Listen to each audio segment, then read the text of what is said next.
So today we're going to talk about organizational alignment, why we need it and what it means for HR. That's coming up momentarily.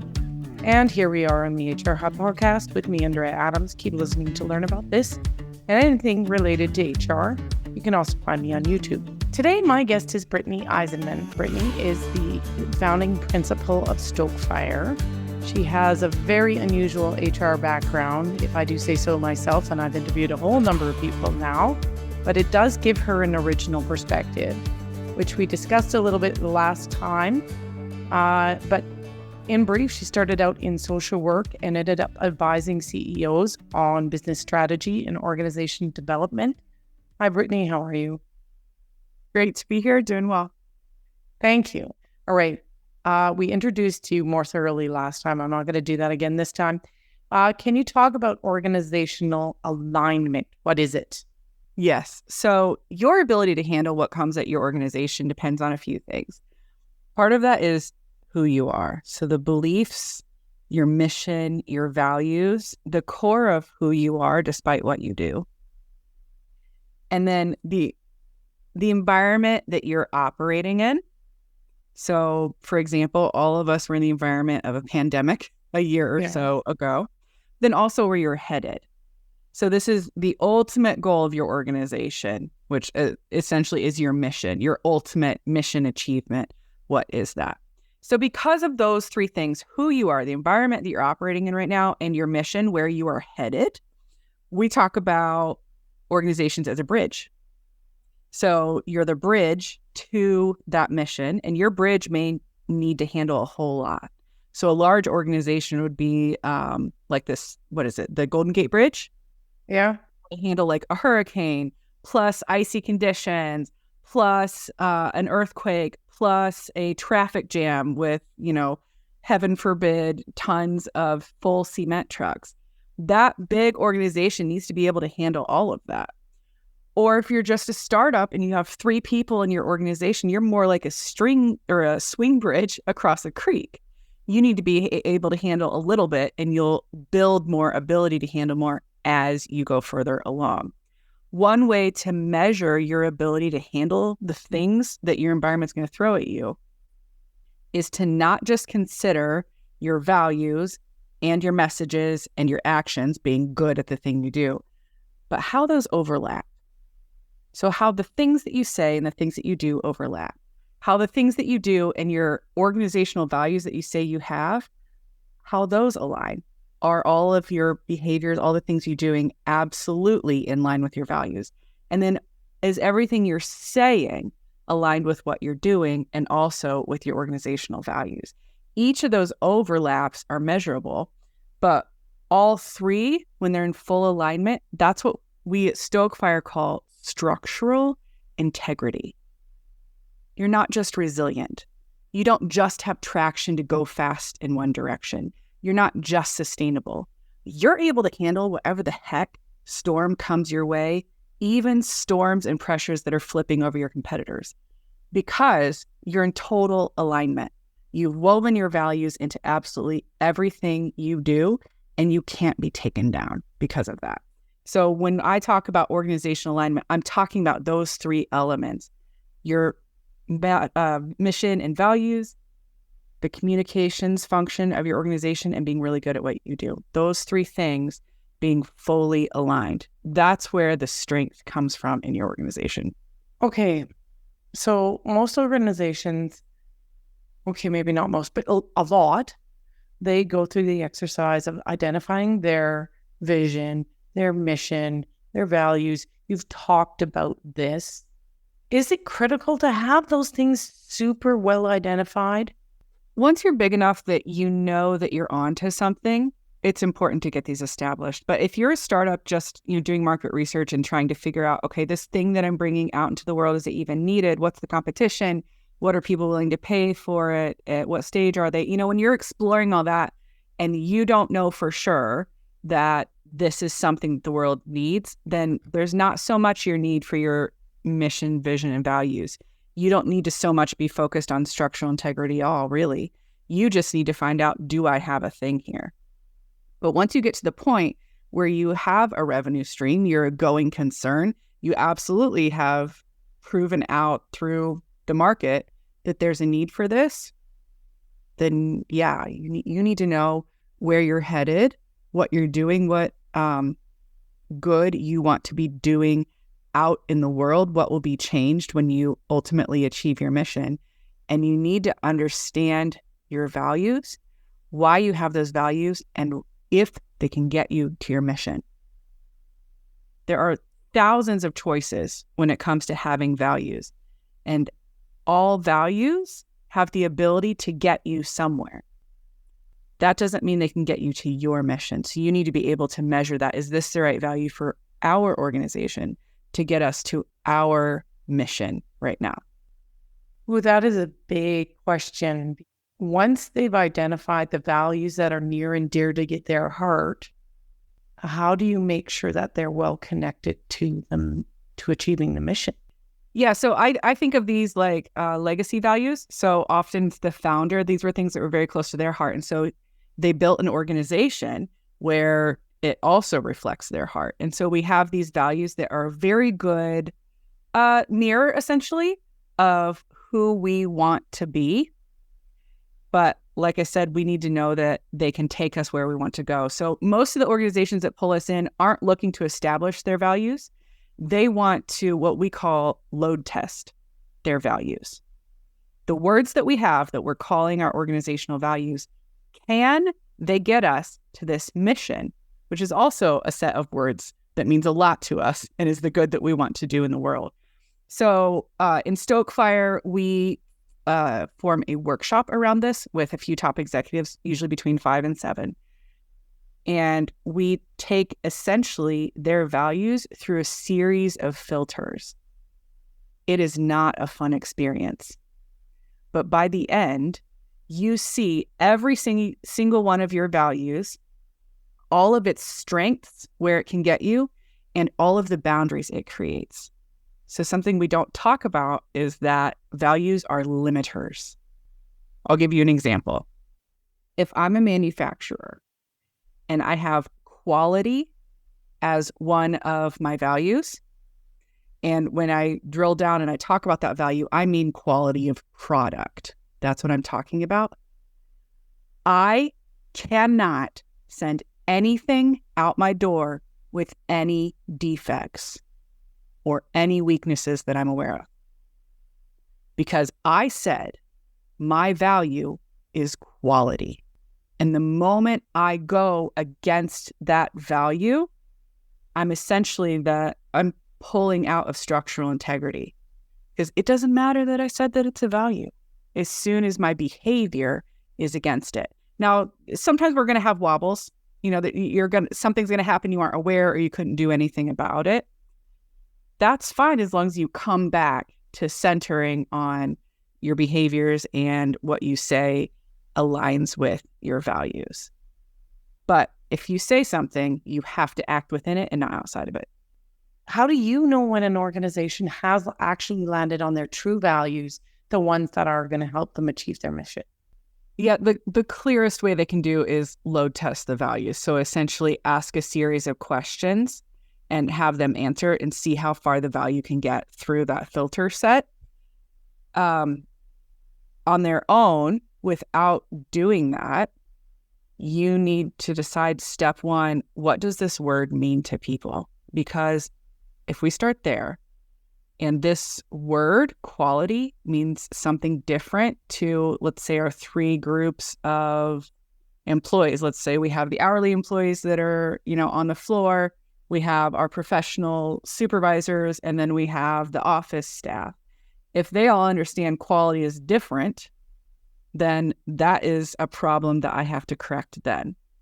If we all have the same definition, then I need to look at our processes, our policies, our procedures. Are those backing up our value? Are those helping us get to the place where our words and our actions support this value every time, systemically, as much as possible? And when you're helping an organization go through their values or get to their values, what steps do you follow? So Linden's Lens, the model we use, we have assessments that we can build from it to get information like, does everyone understand this value in the exact same way? Do people even know that we have values? So step one is often sending out a survey to part or all the employees, depending on the type of work we're doing, but find out a snapshot of where we are right now as far as your different stakeholder groups understanding your mission and your values as they are today. And we walk into the workshop with the executives with that awareness. That's where we start. And we don't enter that room with the executives with them being blind. As soon as we have information about what's going on, we let them know, because it's hard to process some of this stuff, especially when we have those legacy values that mean a lot to us, at the feelings level, the heart level, and we hear hard messages. Before we learned to do this, to prep executives at what we're finding, instead of just dumping the ice bucket on them in that room when they're in front of all their peers, we had an organization where we had maybe 57, 58 findings. We didn't prep them ahead of time to much. And one of the findings was that it was hard for the employees to be proud to work there because the building was falling apart. And from the outside, it was just embarrassing to have your car parked there and then walk into the building and that be your work. And to say that was where they worked, because everybody in the community knew what the building looked like. The executive had been there for decades. It was the only job location that the top executive of the company had worked at. So we get blind to our environment. I mean, we do it in our houses all the time. Yeah. Pile of laundry in the corner. It's been there for 2 months. I don't even know what it is anymore. And so that was the hardest thing. And to me, it was barely worth even putting in the report because there was so much else. That line took him out for weeks emotionally. It took him a very long time to process that. And it was multiple meetings with him to help kind of bring him back to the table. So sometimes we can really be triggered. It's really heavy to hear some of these things, especially when they're unexpected. So first step is just build awareness about what's going on. And then walk your values through the filters and all of the pain that comes with that.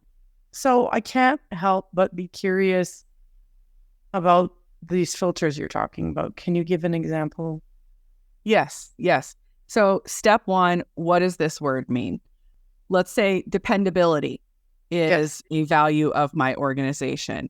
So maybe that means we honor our commitments, both those stated and those unstated.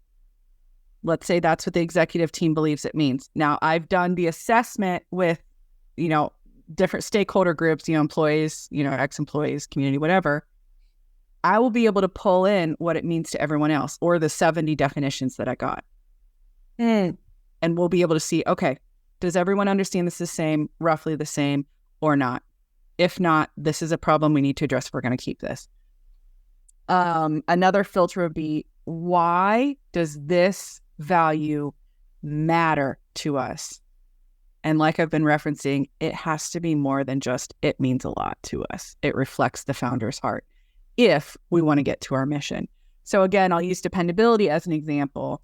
It matters because our word is our bond. If we don't keep it, we don't keep our employees, our clients, our leaders, or anything.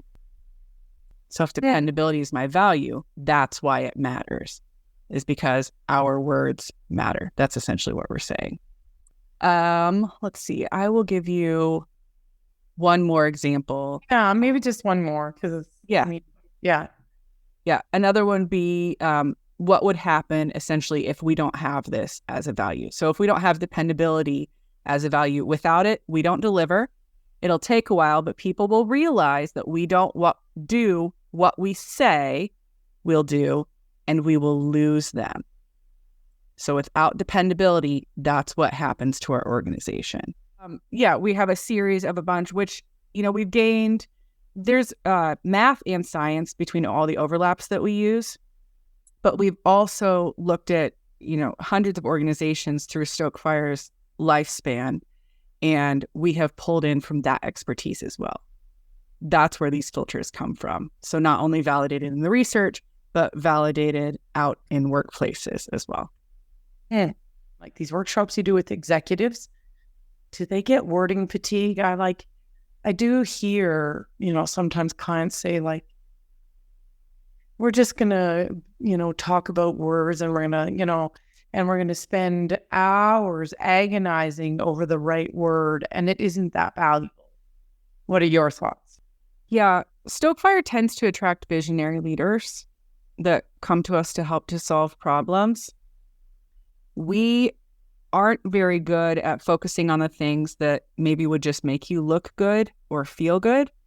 We're very good at helping you figure out what is the actual impact and effectiveness of what you're doing.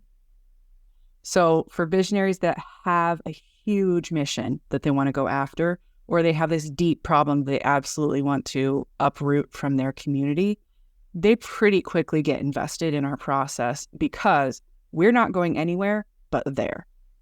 Our specialty is getting to like the nut of the problem.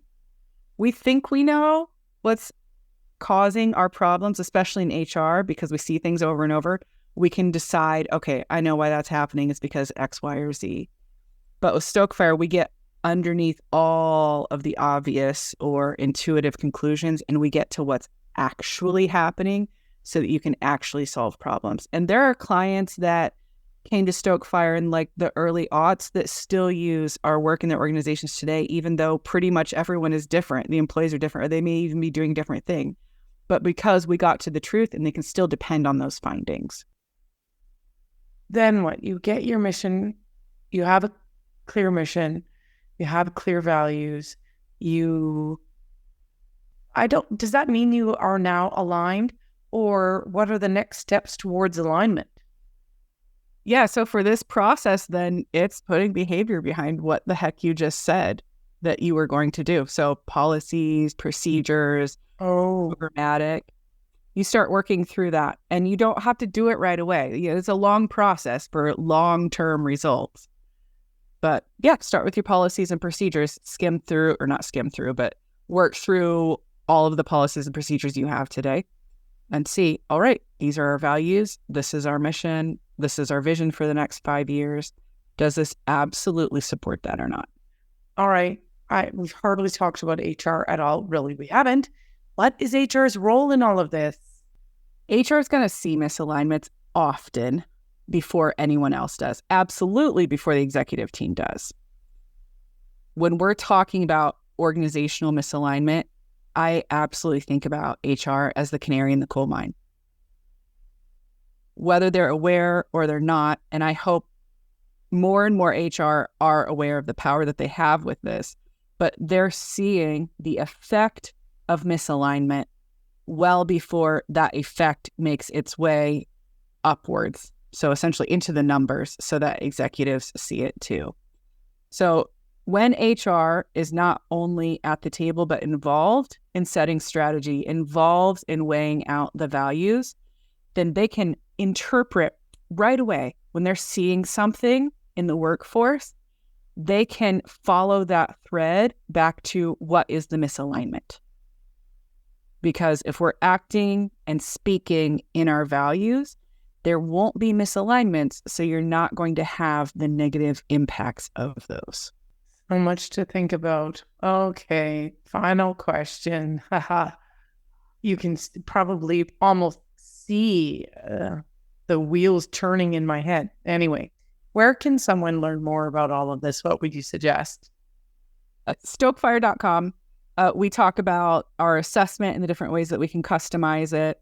We talk about the problems that we solve, but really what we're good at is if you have a massive goal and you want to get there and everyone says you're crazy, or if you've had a problem for 30 years and absolutely everything you've tried, all of the consultants that you brought in couldn't really solve it for the long term, that's what we excel at. So stokefire.com, you'll see what we're doing. Our blog, though, will give you some of the stories behind what we're doing and the impacts that we can have for you, too, if you're facing one of these things. Well, thanks, Britni. That genuinely gave me a lot to think about. I want to think about that whole idea that HR is the canary in the coal mine, and in particular that we see it.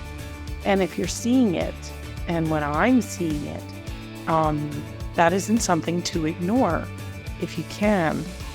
So can't think about this anymore right at this particular second, although I will later. We have reached the end of the episode. Thanks for listening out there, and we'll catch you next time when I talk with another insightful guest.